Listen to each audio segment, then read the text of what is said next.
So let's settle in and do our morning chant. And again, I put the link, it's in the document that's in the chat if you want to chant along with us.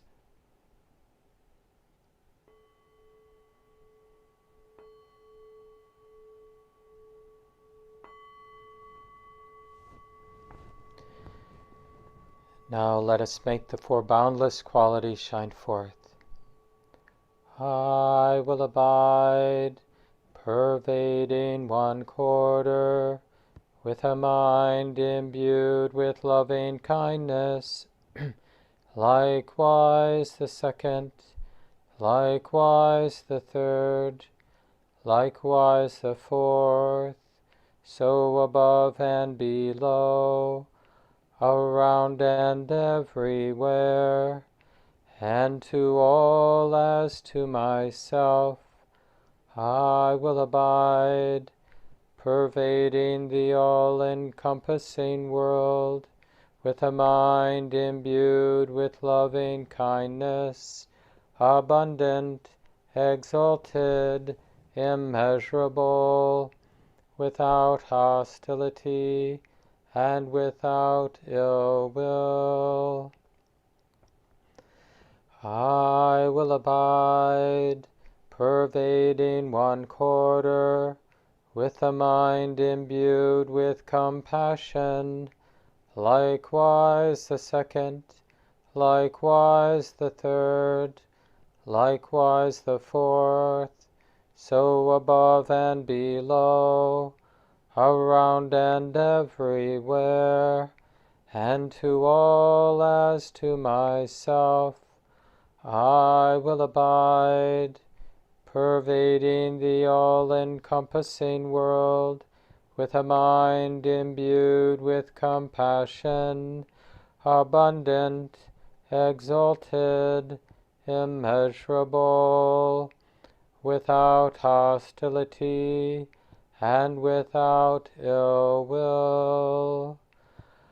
I will abide, pervading one quarter, with a mind imbued with gladness, likewise the second, likewise the third, likewise the fourth, so above and below, around and everywhere, and to all as to myself, I will abide, pervading the all-encompassing world, with a mind imbued with gladness, abundant, exalted, immeasurable, without hostility and without ill will.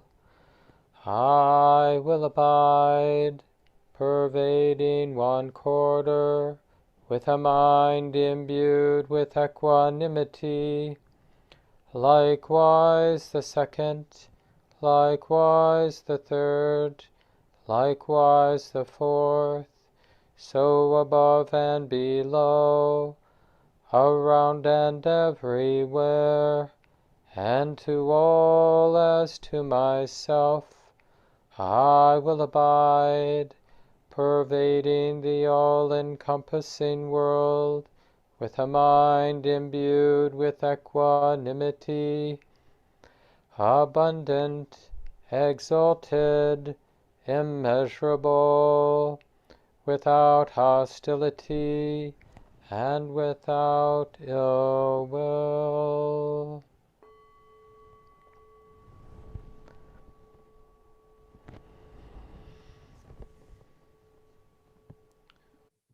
So if you haven't already, taking the time, settle into comfortable posture, relatively upright, soft and relaxed in body, not expecting perfection, and learning how to hold the body relatively still without getting tight about that.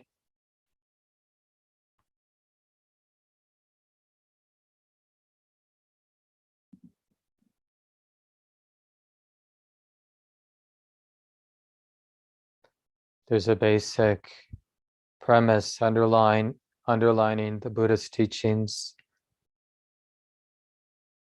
And it could be said something like this: if this heart, this life is interested in real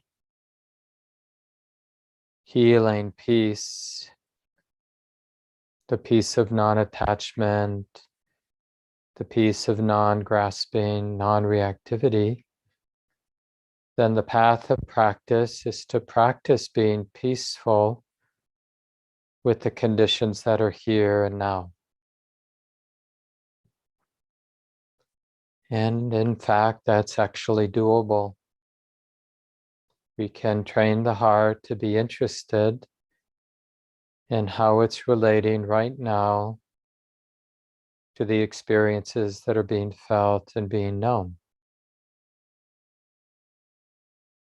And we can observe simple cause and effect, like, am I relating to experience in a way that is conducive for peace? Or am I relating to my experience right now in ways that are conducive to stress and heaviness?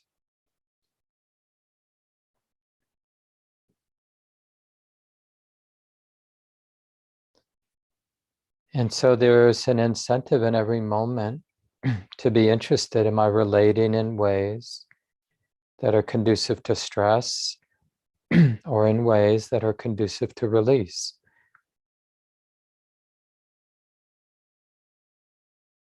And how about right now?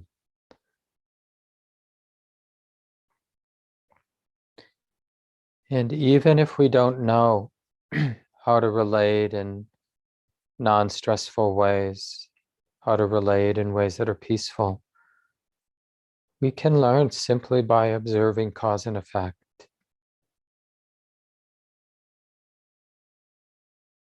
And we can begin in the most simple way by observing not just the sensations of the body sitting and the body breathing, but actually, more importantly, how the mind is relating to the physicality of the body and the physicality of breathing in and breathing out. Can the mind relate with a real sensitivity and interest? And how does that work? Is it conducive for stress or for release? Can the mind relate with kindness? And how does that work? Conducive of stress or release? Can the mind cultivate a real loyalty to the present moment, this continuity of present moment awareness? And how does that work? What does that set in motion? More ease, more peace, or more agitation and frustration? So this is something we can very directly check out for ourselves. The causes for peace, the causes for stress. Really, any moment will do, including this one, of course.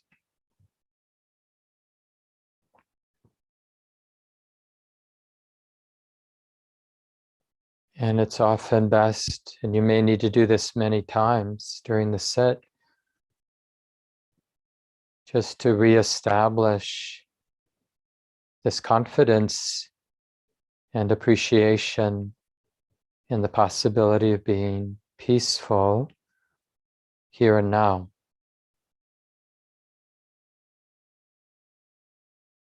Being at ease, being free of being bound up. Once we are clear about that deep loyalty to peace and release,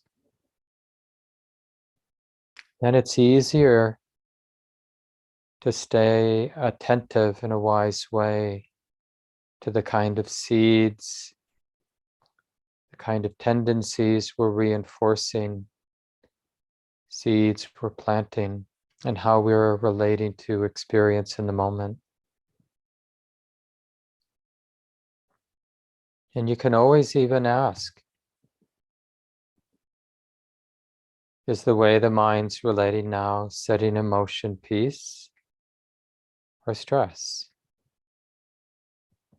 And you may not have perfect clarity, so that just inspires a clear attentiveness, continuity of present moment awareness to clarify, what is it that's getting set in motion right now?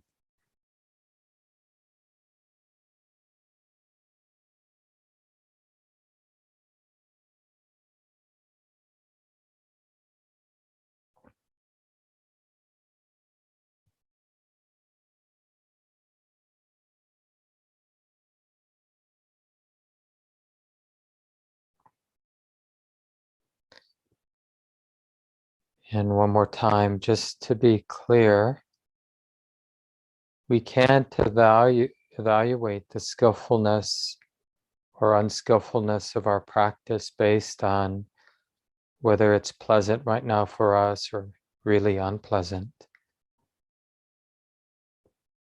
The only way we can evaluate is observing the way the mind is relating to the conditions and sensing, intuiting what that's setting in motion. So if we're having a really difficult experience right now, to be curious, how's the mind relating? And what is that setting in motion? Or if we're having a really nice set and a lot of calm and ease in the body, how is the mind relating to that? And what is that setting in motion?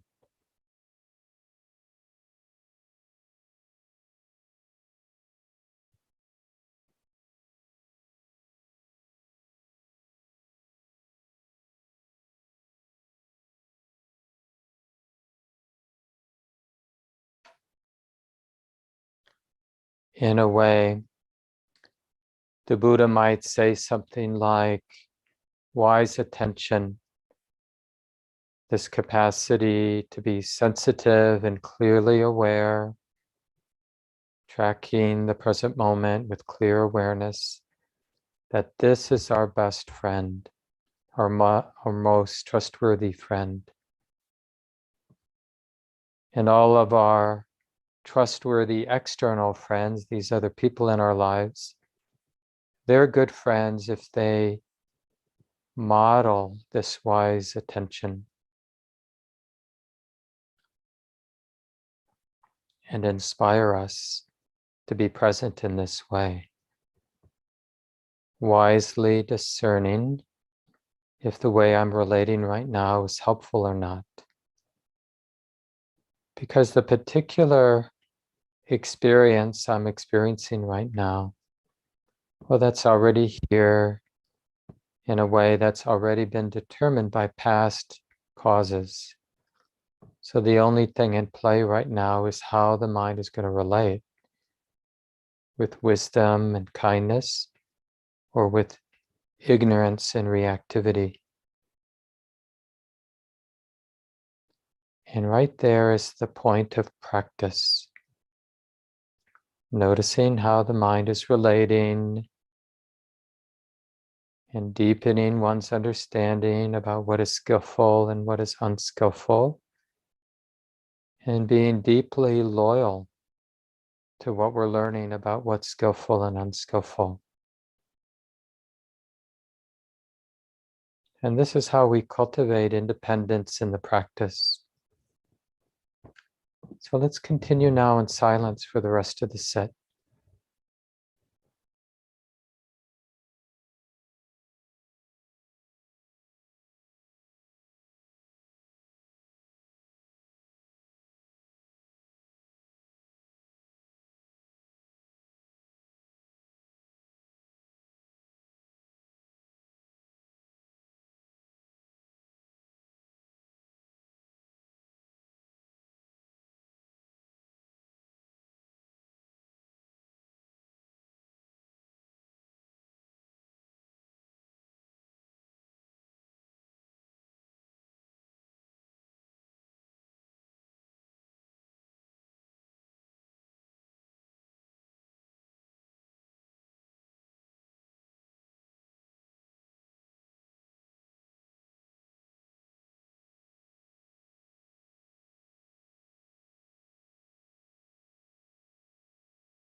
So again, we're simply discerning the difference between relating to the conditions here and now in our life, in our experience, skillfully or unskillfully. Relating, being intimate in ways that lead onward toward a deeper sense of well-being and ease and freedom, and ways of relating to experience that are leading onward towards stress and frustration, heaviness of heart. And in that way, learning happens. How's the heart relating to the way it is right now? Is it distracted or clearly aware? Is there kindness or irritation? Curiosity or superficiality? This is the kind of curiosity that leads to learning, the deepening of insight.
So remember,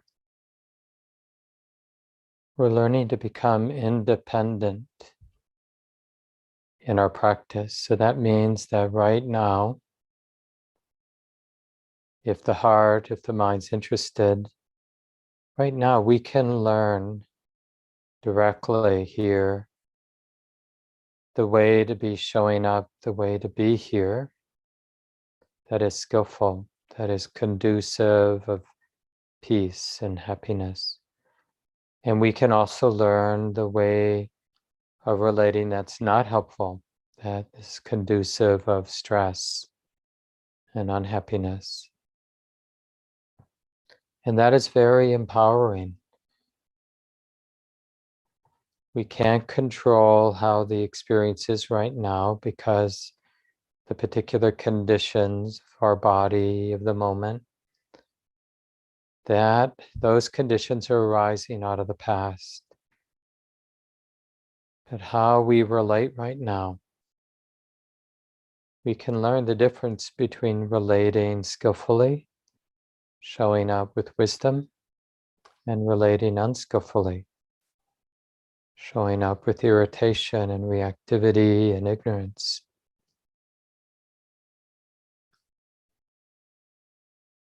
So we could say that learning is absolutely possible right now.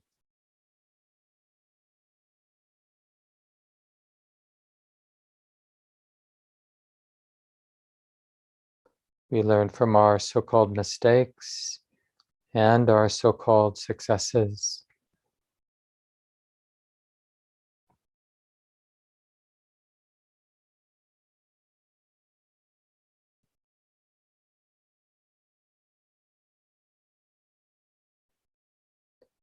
And it can be understood as simply as the heart is learning how to be present, learning the wise, the skillful way to connect, to be present with experience.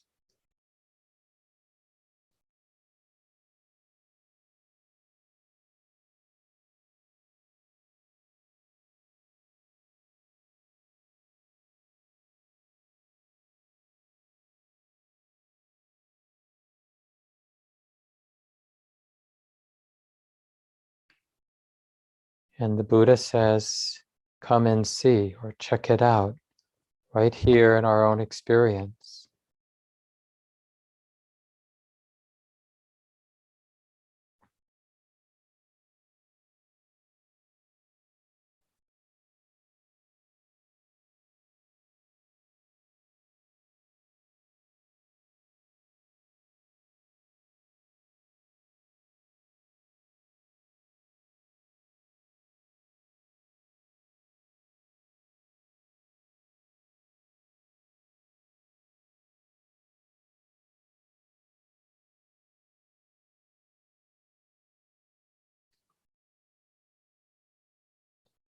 And the learning can be as simple as noticing the difference between the open space of a mind that isn't clinging to any fixed ideas, fixed beliefs, a mind, a heart that's open instead, and the relative oppressiveness of the mind when it is caught up in fixed views, fixed opinions about this and that. We can directly learn about the difference right now.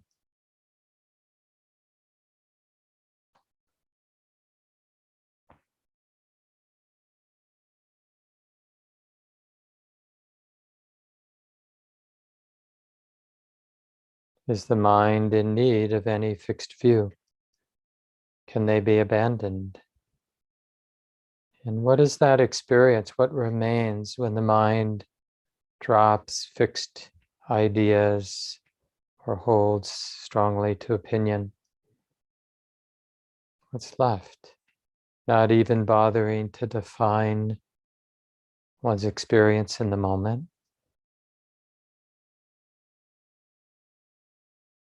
And you might notice that more peaceful, open space that's here and now, trustworthy.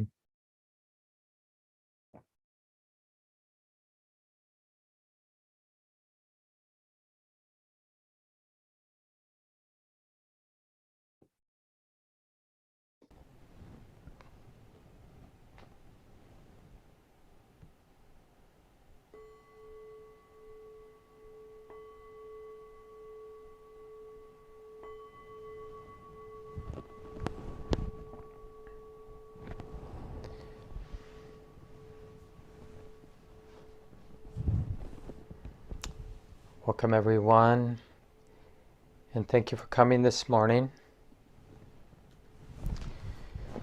So some of you know who've been coming to the center, coming to these programs for a while, that we try to have a more formal recitation of the refuges and precepts around all the equinoxes and solstices. So we're pretty close today, the 20th of March, for the equinox, tonight or tomorrow, I'm not sure the exact time. So we'll save the last 10 minutes or so to do this recitation together. And we don't have a lot of ritual or formality here at Common Ground Meditation Center, but we do keep this particular ritual or recitation. And in a way, traditionally, it's a way of aligning, and some people really like this alignment with the Buddha's teachings. And, Buddhism or the Buddhist teachings, it's not the same as a lot of the other religious faith traditions around these days. But it is something to align with, these teachings, and to commit to. But I want to talk today about what that alignment or that commitment, being loyal to a set of teachings, and how it can be similar and different from some of our other sort of approaches in life. Some of you know that one of the most repeated phrases from the Buddha was ehipassiko, come and see, or come and check it out. And I mentioned even in the guided sit that there's a real place, an essential place for a movement toward independence, where we're verifying, what's the point of teachings that can't be verified in our own experience, or a way of living that, we're just taking it on faith alone. So, but the thing is, we won't actually notice what these practices we get from the Buddha, like being present.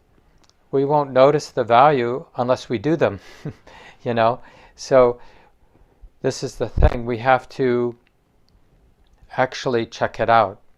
Dip our toe in, if that works out okay, dip our whole foot in, eventually wade in, and eventually live a life dedicated to these teachings because we're personally finding them useful. We're becoming a better human being.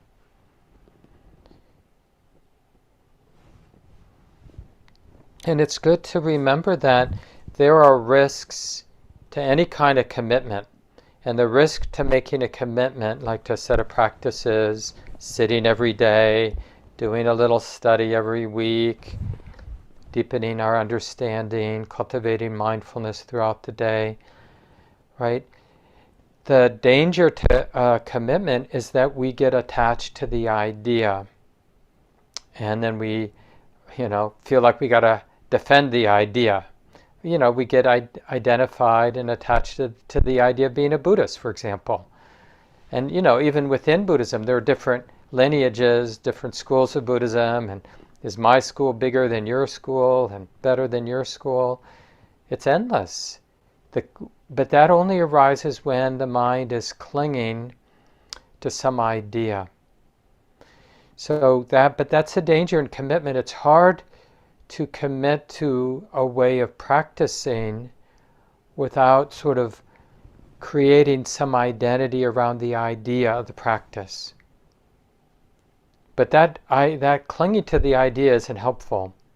But it may be unavoidable to some degree, and we want to be on the lookout for orienting more around the idea of being a practitioner than being someone who practices. Right? You know, we're not that interested in someone who's a Buddhist, but we might be interested in someone who's done a lot of skillful practices that one might refer to as Buddhism, because they might be an awfully nice person. But we don't need them to be clinging to the identity of being a Buddhist. Doesn't mean we need to be afraid of saying, oh yeah, I'm into Buddhism, or I do a lot of Buddhist practice, or, you know, I see the Buddha as my teacher, right? These would be sort of ordinary ways to describe, but still the mind doesn't have to cling. And on the other hand, there's also danger in non-commitment, you know, maybe even in a way, equal amounts of danger to somehow thinking, I don't need to be dedicated, I don't need to commit, I don't need to be loyal to what my life has been teaching me is helpful. You know, I'm totally okay just flitting about and moving through life in a relatively superficial way, avoiding commitment, avoiding that question like, all those wise people before me on this planet, probably some of them at least, have learned a thing or two about real happiness and the causes for suffering. I wonder if I have anything to learn from any of those wise people present today or from the past. And that willingness, that humility to like study and listen, you know, who knows? And the thing is, we still have to discern, because we might read something or hear something that on the surface sounds really compelling, but then we have to, ehipassiko, we have to check it out to see whether what the person said or what the person wrote, when that is taken up in my own life with my own mind and heart, what are the results of that? And that, it seems, is the only thing that's ultimately trustworthy. When I practice in this way, when I orient my life in this way, who do I become? What kind of heart and mind gets set in motion? And is that the heart and mind I'm interested in living with? And it's said in the tradition, the Buddha says, you know, we only have two trustworthy things. We have admirable friends, and this means people who we've observed carefully, and they seem to have some attributes like wisdom and kindness that I've observed are very trustworthy. This is the definition of an admirable friend. And it's not a superficial thing. We observe somebody for a while. We see how they handle difficult situations. We see how they relate to money, how they relate to sex, how they relate to power, how they relate to their cultural conditioning around gender and race, and just the kind of transparency and the kind of resilience and the kind of nimbleness and humility and ability to learn and adapt and adjust. And only after a while of observing someone did we realize, oh, this is an admirable friend. This is a noble friend. This is somebody I can trust, right? And we want to really stay connected as best we can to those people if we find them in our lives. Oh, this person seems to know something about being a wise and kind human being. It would be good for me to stay connected to them. And then the other thing that is worthy of real loyalty is wise attention. These are the only two things. Admirable friends, right? Other people who seem, after some observation, to have something to teach us. They're modeling something that is good for us to be around. And our own wise, balanced, discerning presence. What we normally call in Buddhism wise attention. Wise attention allows the mind, the heart, to clearly comprehend, like the cause and effect, what's skillful and unskillful. So sometimes you can even refer to wise attention as a sort of spiritual and moral sensitivity, or knowing the difference, being able to discern the difference between what's skillful and unskillful. And these are our only two trustworthy things in life. And that sort of simplifies it for us.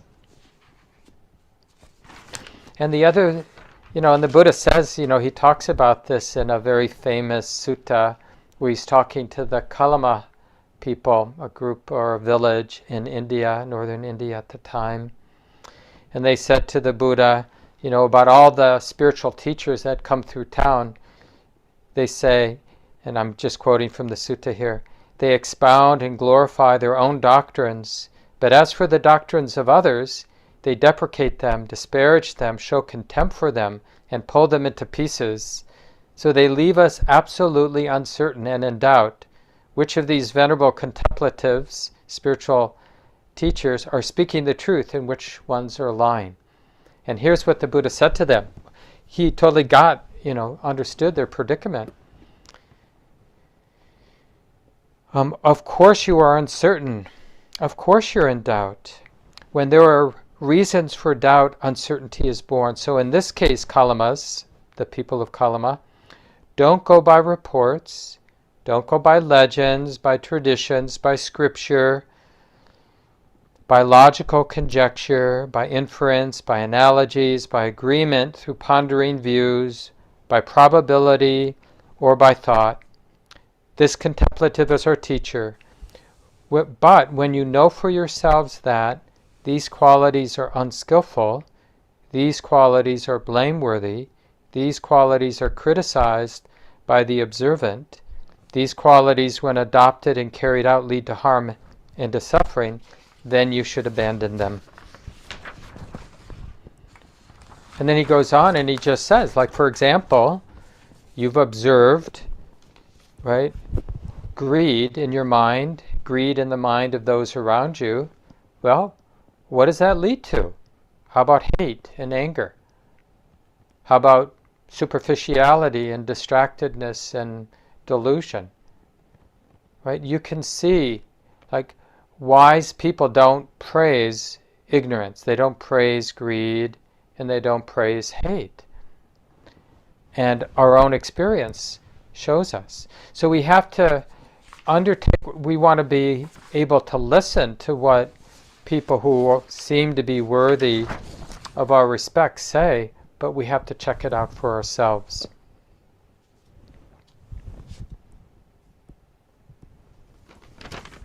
And of course, the alternative would be to continuously spin in samsara. Some of you know that word, the cycles of suffering. But it's really the mind, our mind is addicted to relate in ways that lead to the same thing, more greed, hatred, and delusion. And because we feel the oppressiveness of that, and we want to escape, but all we know is to relate with greed, hatred, and delusion. Right? And a classic example of this addictive cycles of suffering, is like we're hurting, we had a bad day, and all we can think to do is promise ourselves a reward. Well, you can go home and get drunk, or you can go home and watch TV, or you can go home and eat as much as you want because you had a hard day, right? And there is some pleasure, possibly, in whatever we promise ourselves and then give ourselves, but it doesn't really resolve the cycle of suffering. And it can obviously contribute to more and more cycles, patterns of suffering. So there's any number of ways that we react to suffering in ways that plant more seeds for suffering. Maybe we feel humiliated about not knowing what we're talking about. And our response to that might be to cling more strongly to our ignorant views. This is another classic example of how suffering can lead to planting seeds for more suffering. We double down, right? Maybe that's even happening now in Ukraine, where it seems, at least by some reports, that what's going on with the Russian invasion of Ukraine is a big mistake. And but it's so humiliating to admit a big mistake. So what do? We double down. The last thing that can happen is for this decision to be made to be seen as stupid. So we double down with our decision, our stupid decision, right? Hoping for the best and not really feeling in, opening, seeing clearly in an unbiased way the predicament that we've gotten ourselves into. And that's the thing, we oftentimes think of mindfulness as having this depth, this penetrating ability, but it also has this profound breadth. And that breadth is really seeing the big picture, seeing what's getting set in motion. Not that there's ever perfect clarity, but just the sense, as I mentioned earlier, of what is getting set in motion. One of the things I put in that document in the chat, most of you have gotten it, but I'll put it there one more time. There's a couple documents in the Sunday resources. One is a wonderful article by Gil Fronsdal that he wrote a number of years ago titled Natural Buddhism. And it's Gil's talk he gave at a secular Buddhist conference, I guess. And he didn't like the word secular Buddhism. He preferred the word natural Buddhism. And it's really trying to get a sense of what this human being, the Buddha, taught. Because as you know, even while the Buddha was still alive, the whole movement was getting institutionalized, right? It was a movement, and it had to get sort of written down. I mean, it got written down many centuries later, but kind of organized in ways. It's hard to control a movement. And then when it becomes more and more institutional, it always is the question of what part of it is trustworthy and what part of it is extra, maybe not necessarily bad, but maybe not necessary, or maybe confusing. And what of it is just sort of part of the culture at the time, and what of it is essential stuff for the liberating process, the awakening process of freeing up the heart. And this talk that Gil gave is also based on a set of early Buddhist teachings that he wrote a book on that I highly recommend called The Buddha Before Buddhism. And this Book of Eights is what this set of teachings are called, Atthakavagga Sutta, or from the Sutta Nipata. So it's a collection of verses, actually. It's pretty short. And the important thing about this book is we know from some of the other early Buddhist teachings recorded in the Pali Canon that even while the Buddha was alive, remember he taught for 45 years or so in northern India, once after his deep insight, his deep awakening. So even while he was teaching those decades, people would at the time refer to these verses. So that gives the scholars a lot of confidence that these particular verses from the Buddha are very likely similar to what the Buddha actually spoke, because they were referred to, the monks and nuns used them even while the Buddha was alive. They would repeat them to each other, recall them. And what Gil found is just how little of the supernatural stuff that we do find in the Buddhist tradition, that was all pretty much absent in these early teachings. They're really pragmatic. And I want to just go through that, because when we do take refuge in the Buddha and the Dhamma and the Sangha, these sort of traditional refuges that we'll do at the end of the program today, it's really important to know, like, what am I finding so helpful, so trustworthy, that aligns with my own experience? So I'm not dependent on my belief that the Buddha knew what he was talking about.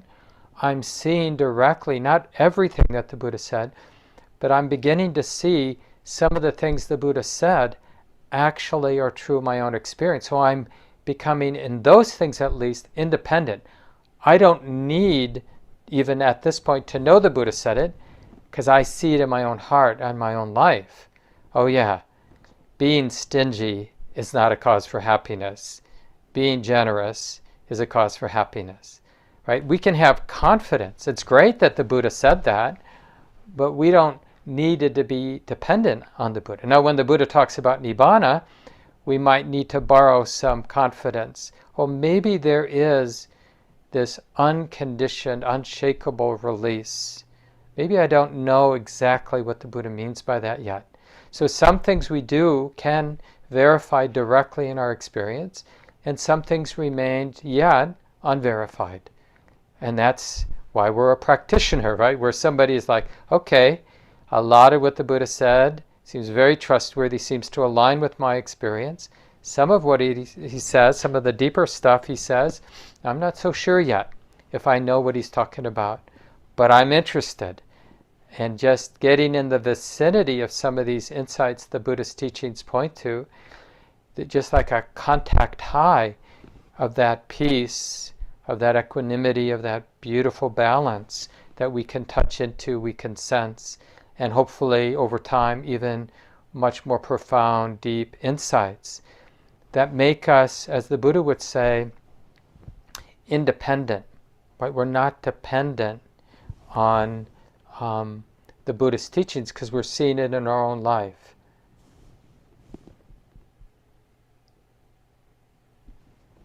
Yeah, if it's not correct, I'll check. If you're not getting Natural Buddhism with that link, I'll check it in just a moment before we end, while Nancy is organizing the small groups at the end.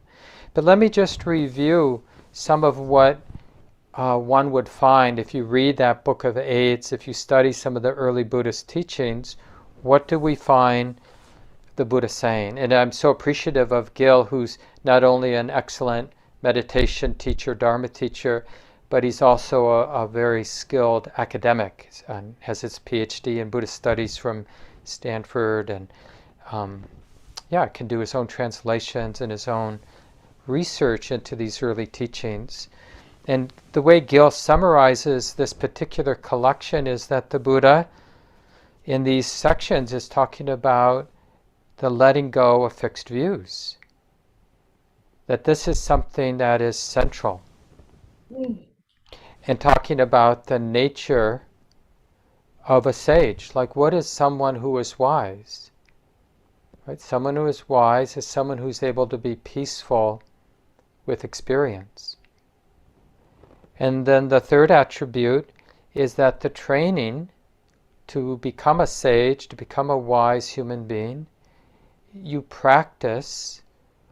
The ends and the means are in alignment with each other. So if you're interested in being peaceful no matter the conditions, then you practice being peaceful with the conditions that are showing up.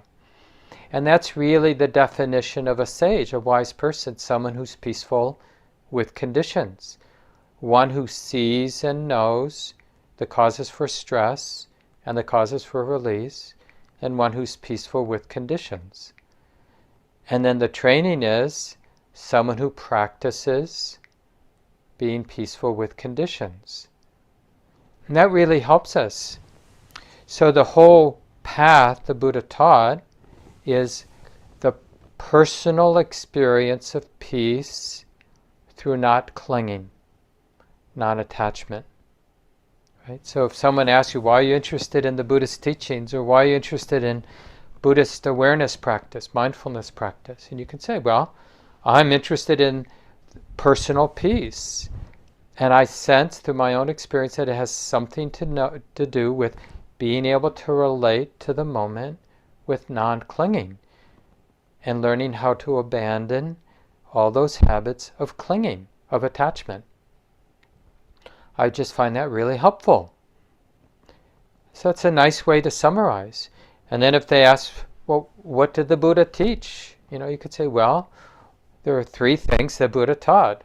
One of them is fixed views, holding to fixed beliefs and fixed views. The attachment, the clinging to our opinions and our beliefs and our views is a cause for our suffering, is a cause for quarreling, is a cause for you and I getting spun around, because every time something seems to confirm my fixed view, I feel inflated and prideful. And every time something threatens my fixed view, I feel disheartened and uneasy, like maybe I'm wrong. There's very few things as disturbing as having clung to some idea for a long time, only to realize that we're wrong at some point. And it's like, oh my God, what else am I clinging to that, is not worthy of clinging? Well, pretty much everything. We have to learn to live in a kind of open way and really see what life, what proves true in our own experience. And the Buddha taught about that someone is worthy of being called a wise person, a sage, when they're capable of seeing clearly the causes for stress and the causes for release, and are able to live in a way where they're peaceful with conditions, no matter the conditions as they come and go in their lives. They have a beautiful balance that isn't disturbed by the ups and downs of life. That's what we call a wise human being. And finally, the third thing that the Buddha teaches is the path of practice is in alignment with what we aspire to. So if we aspire to be free and peaceful, we practice being free and peaceful with the way it is right now, even if it's not the way we like it. And people who are helping out, like Nancy, the journal article was in the Insight Journal, and it's called Natural Buddhism by Gil Fronsdal. So if I accidentally put the wrong link in the chat today under the resources, I'll correct that for next Sunday.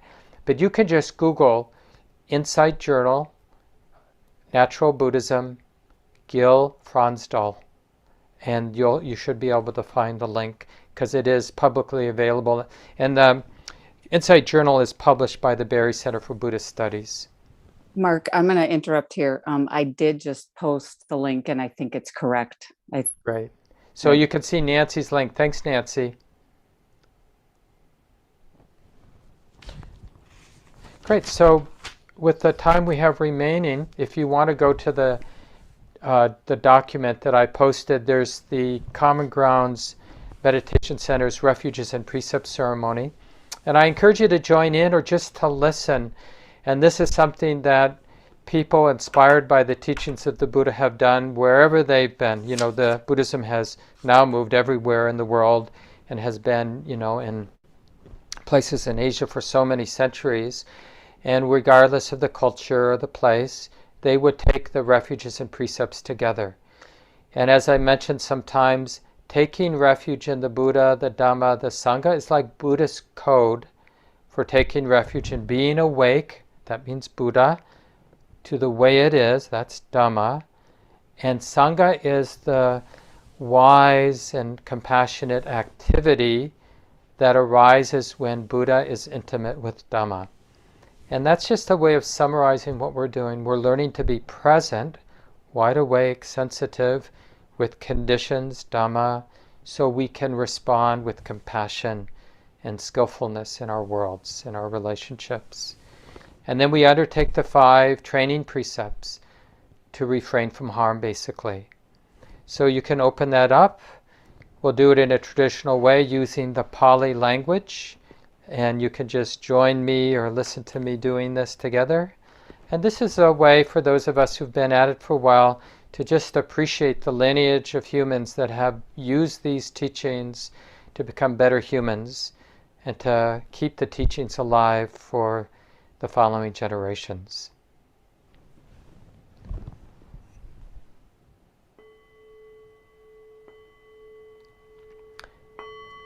So we begin by paying homage to our teacher. We do the Namo Tassa 3 times. Namo Tassa Bhagavato Arahato Samma Sambuddhassa. Namo Tassa Bhagavato Arahato Samma Sambuddhassa. Namo Tassa Bhagavato Arahato Samma Sambuddhassa.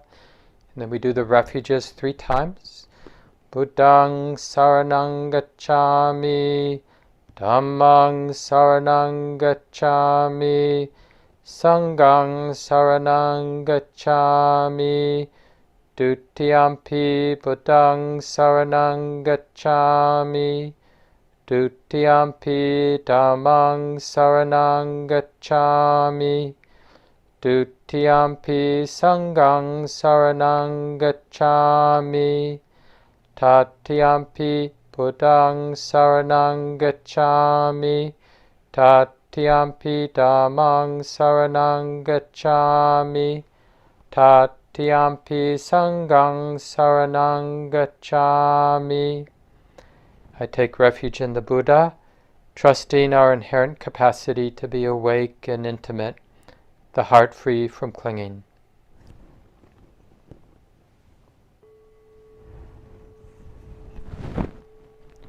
I take refuge in the Dharma, trusting our inherent capacity to be willing to connect with the conditions here and now, moment by moment.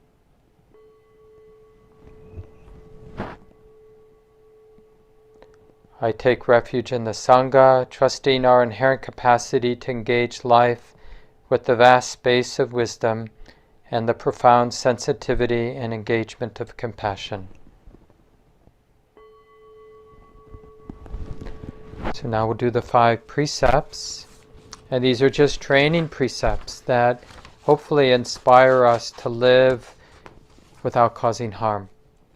And we'll do the Pali, then we'll read the English together, and then I'll read the Thich Nhat Hanh's comments. Some of you know Thich Nhat Hanh he just passed away about a month ago. Wonderful Dharma teacher from Vietnam.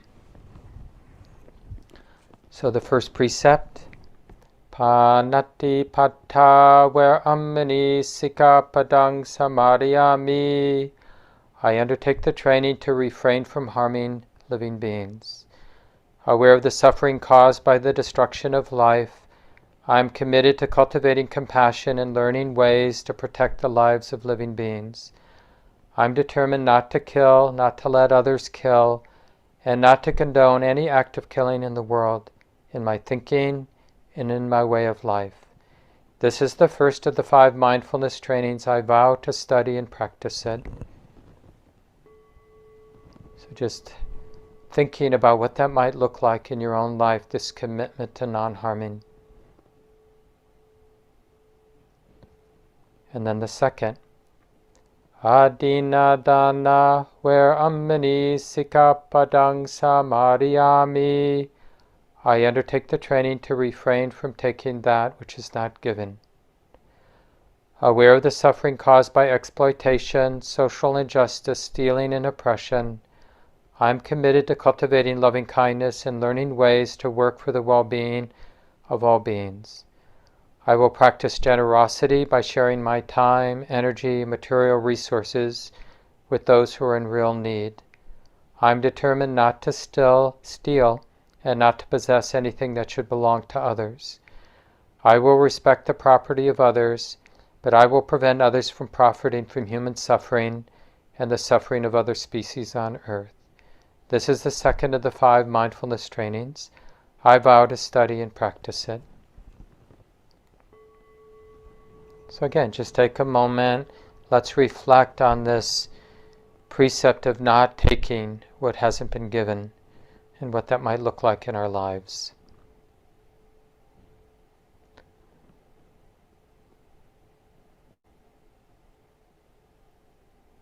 And now the third. Kamesu Michachara where Ammani Sikapadang Samadhiyami.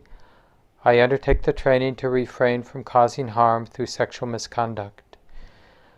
Aware of the suffering caused by sexual misconduct, I am committed to cultivating responsibility and learning ways to protect the safety and integrity of individuals, couples, families, and society. I am determined not to engage in sexual activities without love and commitment. To preserve the happiness of myself and others, I am determined to respect my commitments and the commitments of others. I will do everything in my power to protect children from sexual abuse and to protect couples and families from being harmed by sexual misconduct. This is the third of the 5 mindfulness trainings. I vow to study and practice it. So just taking a moment, reflecting on that kind of care around our sexual activities and not causing harm in this part of life, and how that might look in our lives.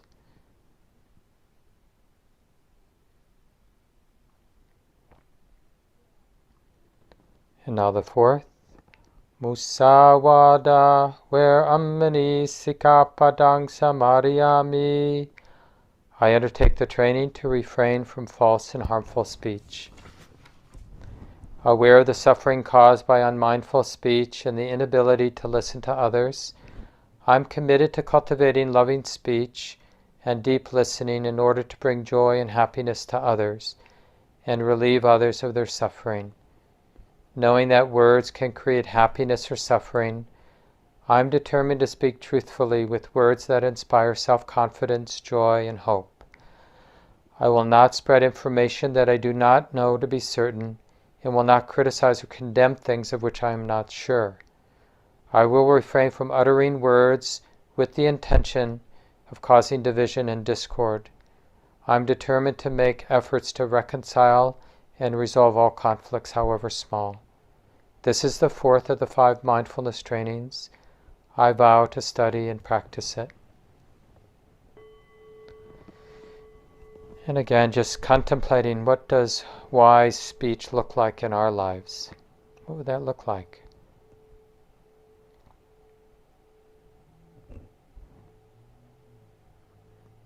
And then finally the 5th precept. Sura Miriya Majja Pamadatana, where ammani sikapadang samadhiyami. I undertake the training to refrain from the misuse of intoxicants.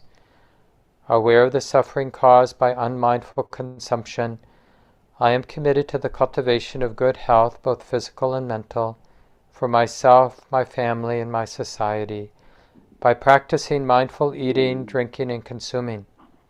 I will ingest only items that preserve peace, well-being, and joy in my body, in my consciousness, and in the collective body and consciousness of my family and society.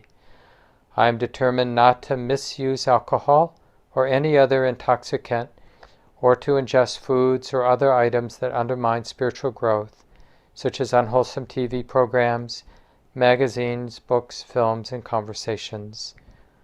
I am aware that to damage my body or my consciousness with such poisons is to harm all beings. I understand that a proper diet is crucial for self-transformation and for the transformation of society. This is the 5th of the 5 mindfulness trainings. I vow to study and practice it.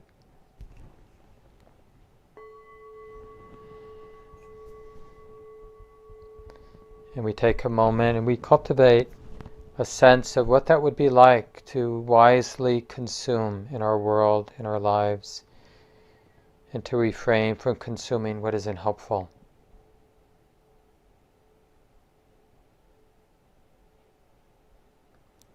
And then we end with the short phrase, Idam me silang maga falanyana sa pachayo hotu. May my conduct lead to attainment of the deepest fruits of liberation. In taking these 3 refuges, undertaking the 5 mindfulness trainings, and practicing the way of awareness and insight gives rise to benefits without limit. I offer to share all blessings and merit with my parents, teachers, family, friends, and with all beings everywhere. May this life and practice contribute to the great stream of causes and conditions leading to happiness, peace, and liberation for all beings. May all beings be happy. Be happy.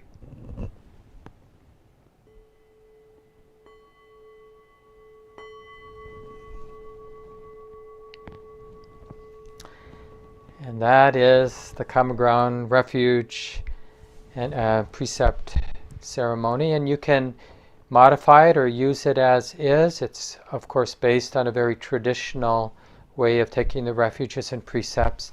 And this is something you can do daily or monthly or once a quarter with us in community on Sunday morning around the solstices and equinoxes, or however helps you connect with teachings that you're finding really valuable. So this is could be a topic of conversation. Nancy, I think, is here today to organize those small groups. One thing you'll notice in the document there is a link if you want to get on the weekly email list. It's a good way to keep in touch with what's happening at the center, both our online community and our retreat center in western Wisconsin, as well as what happens at the city center. Really nice to be with everyone today. Wishing you all well. We'll continue the same topic next week, go into a little bit more depth what the Buddha said in these early teachings.